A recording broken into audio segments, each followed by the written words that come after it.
మల్కాపూర్లో ఘనంగా శ్రీ పార్వతీ మరకత రాజేశ్వర స్వామి దివ్య ప్రతిష్ఠ మహోత్సవం కొండాపూర్ మండలం మల్కాపూర్ గ్రామంలో నూతనంగా నిర్మించిన శ్రీ పార్వతీ మరకత రాజేశ్వర స్వామి ఆలయ దివ్య ప్రతిష్ఠ మహోత్సవ ఉత్సవాలు ఘనంగా జరుగుతున్నాయి.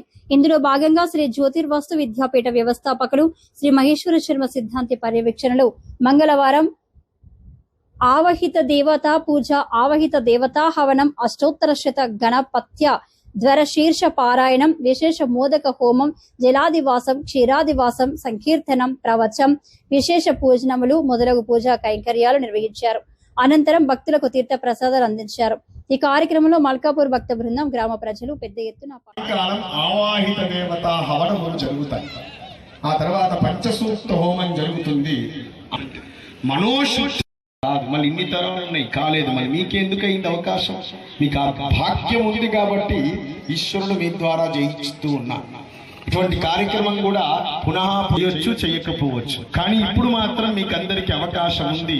ఈ 5 రోజుల పర్యంతం ఇటువంటి అవకాశాన్ని జార విడుచుకోకుండా తప్పకుండా ప్రతి ఒక్క అనుగ్రహణాన్ని అందజేస్తూ జై గురుదత్త, జై జై గురుదత్త.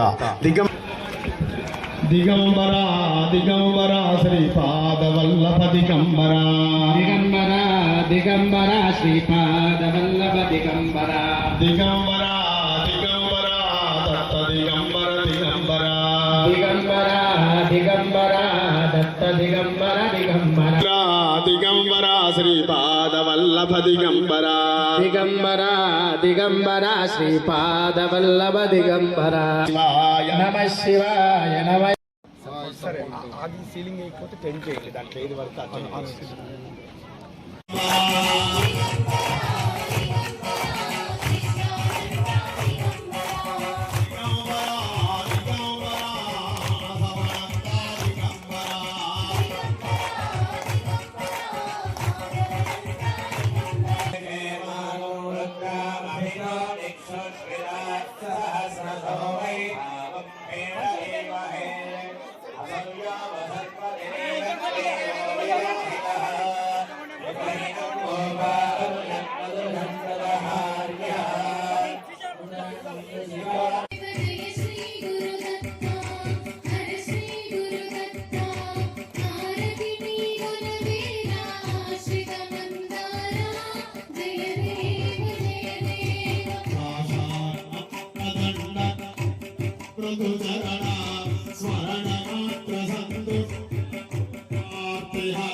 మల్కాపూర్ కొత్తగడి గ్రామంలో అత్యంత వైభవోపేతంగా సుందరంగా ఒక 3 సంవత్సరాల క్రితం ఈ దేవాలయ నిర్మాణాన్ని ప్రారంభం చేద్దామని పూర్వ దేవాలయాన్ని, అందులో ఉన్నటువంటి శక్తినంతా కూడా తీసివేసి కలశం లోపలికి స్థాపనం చేసుకొని అత్యంత వైభవోపేతంగా ఈ దేవాలయ నిర్మాణాన్ని ప్రారంభించడం జరిగింది. ఇది కృష్ణ శిలలతో నిర్మితమైనటువంటి అపురూపమైనటువంటి దేవాలయం. ఈ ప్రాంతంలోనే మొట్టమొదటిసారిగా ప్రకాశం జిల్లా నుండి తీసుకురాబడ్డటువంటి సంపూర్ణ కృష్ణ శిలల చేత పాదాది శిరఃపర్యంతం గర్భాలయంతో పాటు విమాన గోపురము కూడా చక్కటి శిలలతో నిర్మింపబడ్డటువంటి దేవాలయం. కృష్ణశిల దేవాలయం ఉత్తమోత్తమమైనటువంటి దేవాలయం. అటువంటి ఉత్తమ లక్షణాలతో కూడుకున్నటువంటి ఈ మహత్తర దేవాలయంలో అంతే ఉత్తమమైనటువంటి మరకత మణులు 9 రకాలుగా మనకు కనపడుతుంది. స్ఫటికము, ఇంద్రనీలము, పుష్యరాగము, మరకతము. ఇట్లా అందులో మరకత మణి చేత నిర్మితమైనటువంటి ఈశ్వరుణ్ణి ఇక్కడ ప్రతిష్ఠించుకోవడం, అది సాక్షాత్ ఈశ్వరుడు ఇచ్చినటువంటి ఒక గొప్ప అవకాశం. అంత పెద్ద మరకతము దొరకడం అనేటువంటిది కొంచెం కష్టసాధ్యం.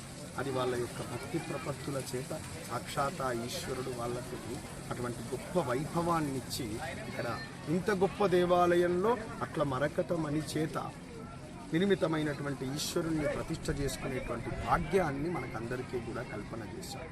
మరకతాన్ని సేవిస్తే, మరకత రూపంలో ఉన్నటువంటి ఈశ్వరుణ్ణి సేవిస్తే జ్ఞానవృద్ధి కలుగుతుంది, ధనవృద్ధి కలుగుతుంది, ఆరోగ్య వృద్ధి కలుగుతుంది. 3 వృద్ధులనిచ్చేటువంటి లింగము మరకత లింగం.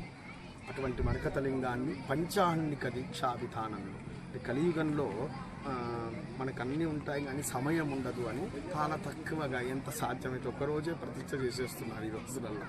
కానీ ఇక్కడ భక్తి శ్రద్ధల చేత ఈ కమిటీ వాళ్ళు, గ్రామ ప్రజలందరూ కూడా వైదిక విధానం ప్రకారంగా పంచాహ్నిక దీక్ష 5 రోజుల పర్యంతం ఈ ప్రతిష్ఠ చేద్దామనేటువంటి సంకల్పం చేత వాళ్ళ గ్రామంలో ఉన్నటువంటి వాళ్ళందరూ కలిసి అతి వైభవంగా భక్తి శ్రద్ధల చేత ఈ మహోత్సవాన్ని నిర్వహణ చేస్తూ ఉన్నారు. 27 అంటే నిన్న ప్రారంభమైంది ప్రతిష్ఠ. నిన్న విగ్రహాలకన్నిటికీ కూడా ఊరేగింపు జరిగింది. అట్లనే వైదికంగా యాగశాలలో 33 కోట్ల దేవత ఆవాహనము, గణపతి హోమము, సాయంకాలం మహాస్నపనాన్ని వైభవంగా నిర్వహించుకొని ఉన్నాం.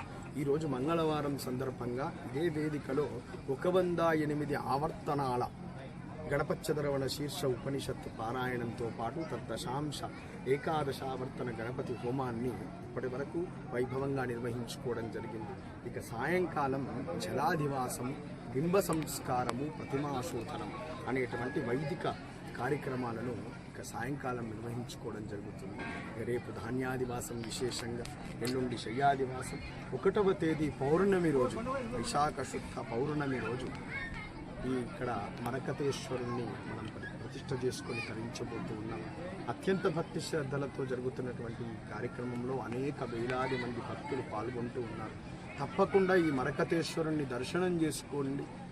బట్టి అందరూ భక్తులందరూ కూడా సభక్తికంగా జరుగుతున్నటువంటి మహోత్సవంలో సకుటుంబ సపరివార సమేతంగా పాల్గొని మరకత పార్వతీ రాజరాజేశ్వర స్వామి వారి యొక్క పరిపూర్ణమైనటువంటి అనుగ్రహానికి పాత్రలు కాగలరని ఆహ్వానిస్తూ సిద్ధాంతవధూత చింతన శ్రీ గురుదేవ